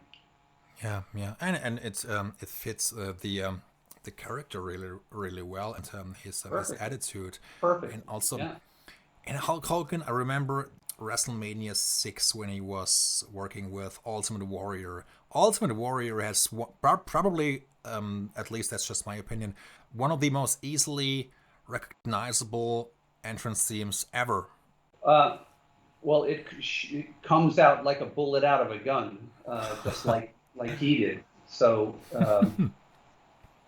yeah, there's really no mistaking it. But hey, it was really exciting when he roared out of the back and came out full speed. It just got your adrenaline going, the whole thing, and he get up there and shake those ropes and had all the bright stuff on, and sad that we lost him early on. Oh yeah, yes. I mean, Jim Hellwig passed away 2 years ago. If I'm not mistaken, I'm not Something like that. Yeah. Quite sure I anymore. think I think it was a little longer than that, but yeah, relatively recently. Yeah, terrible. Yeah, we've lost quite a few wrestlers over the years, and of course some. It's a tough life. I bet it is, and Yeah. you can tell, some age or some people age better than others, and but people like or performers like Jake the Snake Roberts, who has been around for so long. He has also had his fair share of ups and downs, and but he also had a great character, and the theme was magnificent, and but that's just how the business goes. You're constantly on the road, and it's taxing. Yeah, the whole thing, whether I mean, certainly the wrestlers have the physical um, the physical trauma that goes with the job description, but there's also just the lifestyle. It's it can be alluring and addictive. It's many aspects that are just like the kind of addictive lifestyle of movie stars and TV celebrities that you're you're running around and people recognize you and you're getting in and out of way too many different relationships and truth is it's not a healthy lifestyle and it's it's very hard to not fall into some of the pitfalls Yes. of the different lifestyles and whether it be addictions or uh, getting to a place where you think much too much of yourself and great degrees of self-importance that go far beyond the fact that you happen to be an actor in a TV show or something. Um, I don't know. It's dangerous, but it's the examples of people who pull it off and are few. It's why when you see someone as famous as Tom Hanks and he's still married after all these years and seemingly lives a relatively straightforward lifestyle, at least as far as we can tell, and seems to be a really nice guy. And but man, I think it takes unbelievable discipline Yes. to pull that off. And particularly when you're in a situation like the wrestlers, or if you're a rock star, or uh, where you know, your life is 250 days a year, you're out on the road in a different city each night. Um, it's a little bit going back to the idle hands or the devil's playground thing. Yes. It's uh, the truth is the show is only a few hours long, and or the concert is only a couple hours long, and the rest of the day you've got to yourself, and you're not at home, so it isn't like you're going to go down and work in your wood shop or mow your lawn or something. You're in a hotel, or you know go out to dinner, or it's it, humans have a bad track record of that leading to a healthy lifestyle. I agree, and yeah, as you said, it takes an enormous amount of discipline. Some people have it, some don't. Yeah. Sometimes the temptations, whichever that might be, is simply too strong, and you kind of make major Yeah. make major mistakes, and that's how it goes sometimes. Yeah. And yeah. And those kinds of life mistakes tend to be um, ones that are difficult to take back, or put people in holes that are very difficult to climb out of. Jim, is there anything else you would like to add? Anything else that comes to mind regarding your career with WWE or your ideas for future endeavors? No, I think we covered it. It's interesting talking about this stuff because I I honestly don't think about it that much. I'm so focused on writing music now, and but I appreciate your calling me and putting me here because it gives me a chance to sort of tell my story and what I'm trying to do, and I hope uh, current filmmakers who are or listening or TV show uh, will take a listen to the stuff I've done and view me in a different light than it's very interesting because the many times when at WWE there would be tours of the production facility where my studio was, and one of the things that people frequently were anxious to see was the studio where the music was done and meet me. And something that happened with frequency was I could see when people came into the studio and first saw me that there was this like, whoa, this is not at all what I was expecting to see. Is that clearly they were expecting to see much more of a the epitome of a rock and roll guy. Spiked hair, a lot of tattoos, tight leather pants, or whatever is their image of that. A lot of big necklaces around my neck, and I'm just this kind of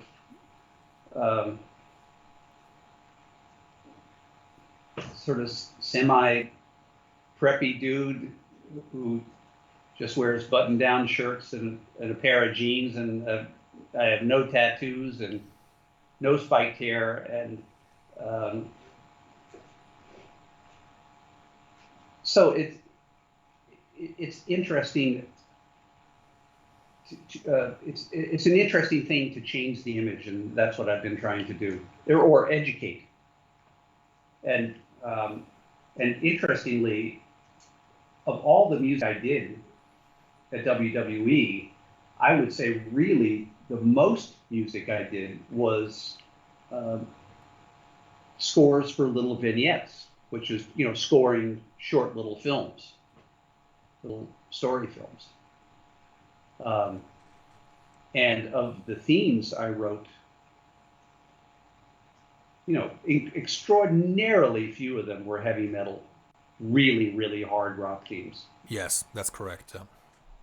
They're much more theatrical, sort of non-classified scoring kind of things. That's absolutely correct. Yeah, I agree. And you mentioned the vignettes; those were or used to be very interesting.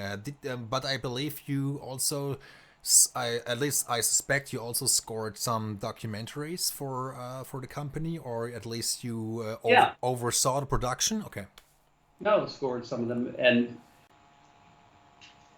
yeah, so it was really doing all these different sorts of music and just a ton of music to picture,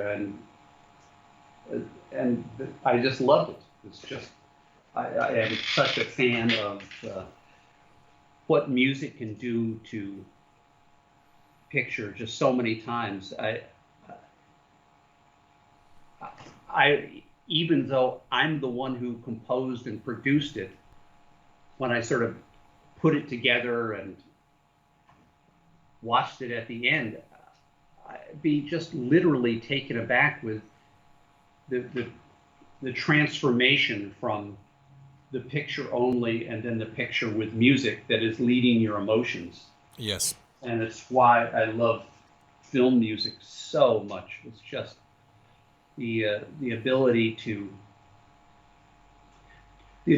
change someone's emotional place in seconds is extraordinary, and it's a real it's a mystery, but it's a compelling mystery, and it's a mystery I know is true because I've seen it a million times and felt it myself a million times.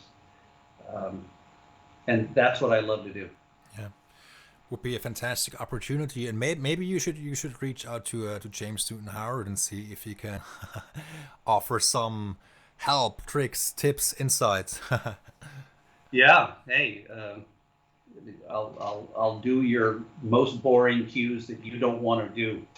I did I didn't mean ghostwriting or anything like that. I mean James has an enormous amount of credibility, and Absolutely.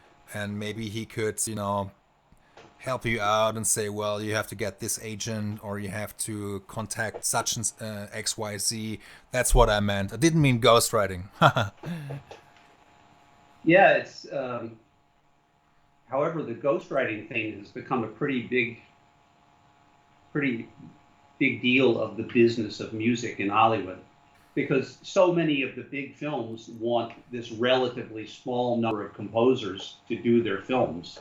You're talking about an extraordinary amount of output. Yeah, and that's very true. I mean, yes, ghostwriting, it does exist, but it has existed for many, many, many Yeah, years. yeah, And absolutely. people oftentimes don't realize that. Sometimes I believe they simply blame Hans Zimmer. Oh, he doesn't write anything by himself. Oh, He has God. 25 ghostwriters.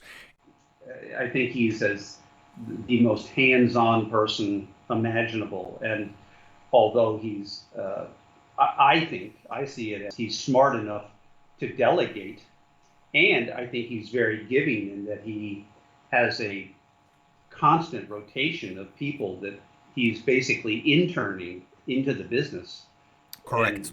and mentoring.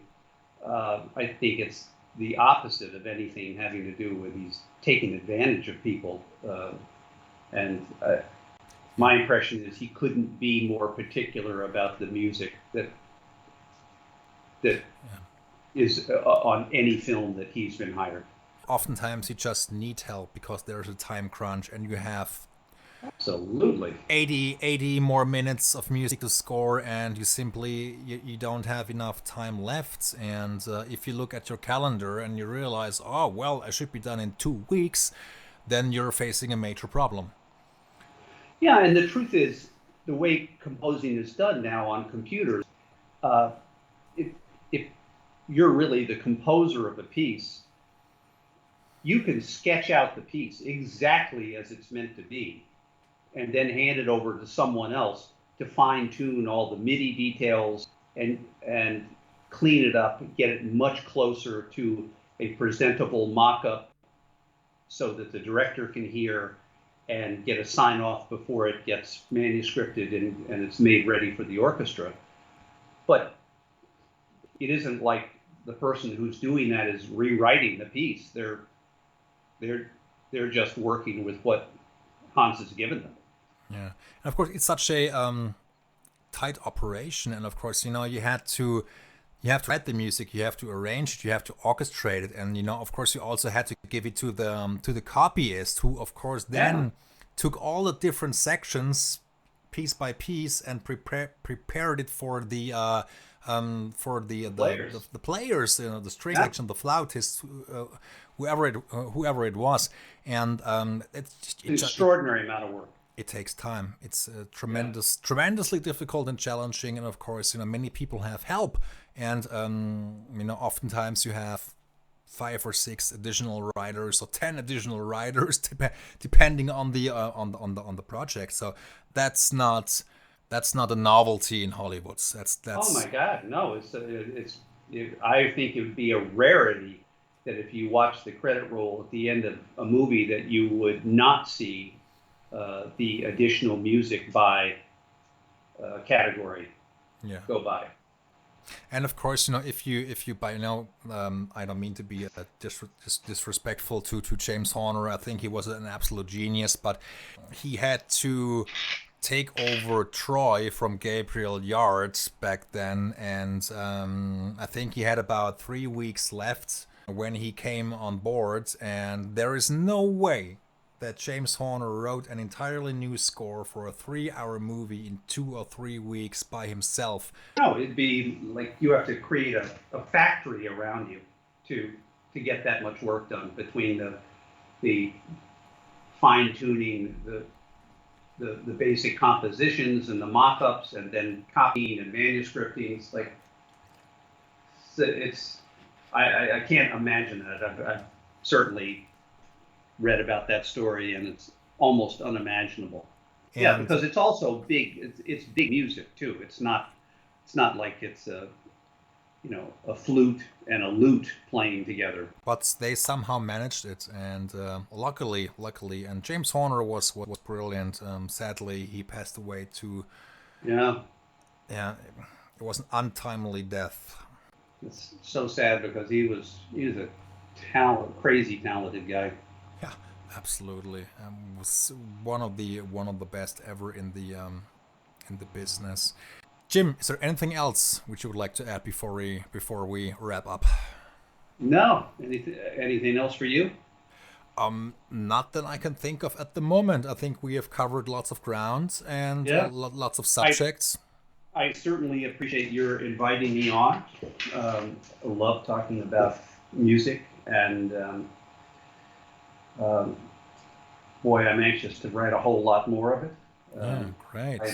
I'm one of my personal challenges is I get so many ideas that there is no possible way I could ever record them all, because recording just takes a certain amount of physical time, even if it's not, even if it is a simple piece that is not particularly elaborate.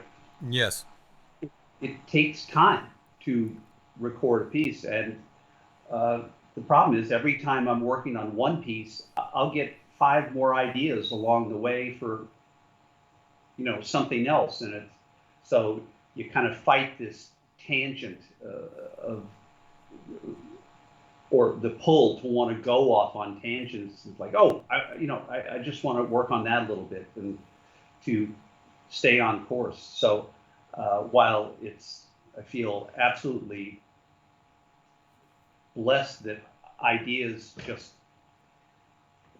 keep flowing in unabated, it's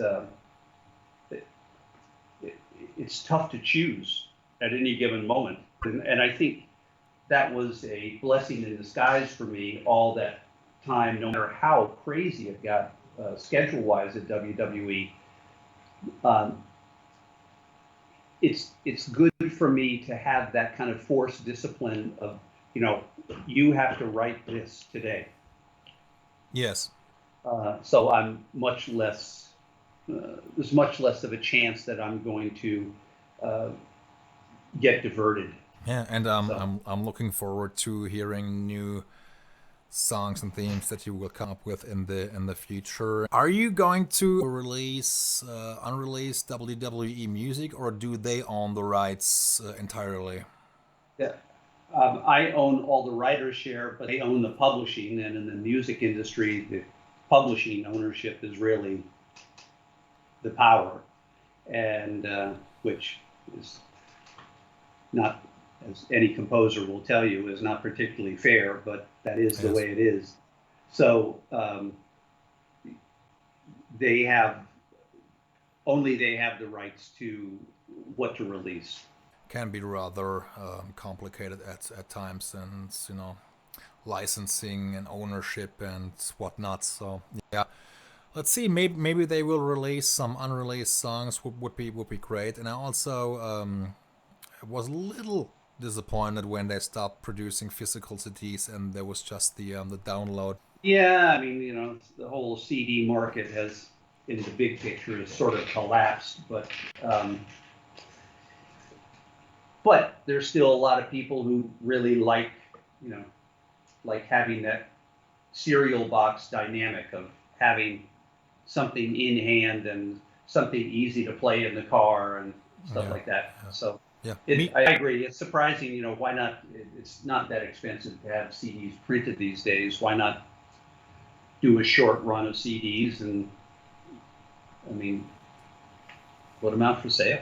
Jim, it's been a blast talking to you. Thank Yeah, you. thank you. And this has been great because it turned out just like we both said. It's just been a nice chat. So I really appreciate it. And thank you so much for the invitation, Michael. It's been great. Yes, it was great, and I'm glad you enjoyed the conversation. It was an honor talking to you, and I'm very happy we got to chat. And thanks again for your time, for taking so much time out of your busy schedule. And I wish you just the best, also for your future projects. And thanks again for your time, and We will. have a nice day. All right, Michael. Thanks. Take care. Take care of Bye. yourself.